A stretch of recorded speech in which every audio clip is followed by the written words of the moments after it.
কোনো শত্রু ততক্ষণ পর্যন্ত তার লক্ষ্যে পৌঁছাতে পারে না যতক্ষণ না কাছের কেউ বিশ্বাসঘাতকতার মাধ্যমে তাকে সেই পথ দেখিয়ে দেয়। একটি সংসার ঠিক ততক্ষণ পর্যন্ত অটুট থাকে যতক্ষণ পরিবারের গুরুজনেরা সেটির সিদ্ধান্ত গ্রহণের দায়িত্বে থাকেন পরম যত্নে।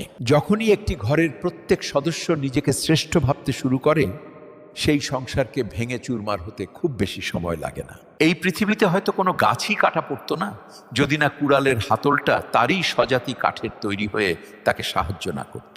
নিজের জীবনকে কখনো প্রয়োজনের চেয়ে বেশি ভালোবেসে ফেলো না, কারণ এই জীবন আসলে কারোর সাথেই কোনোদিন বিশ্বস্ত থাকে না। অপরপক্ষে মৃত্যুকে কখনোও ভুলে যেও না, কারণ একমাত্র সেই কারোর সাথে প্রতারণা করে না, সে তার প্রতিশ্রুতি ঠিকই রাখে।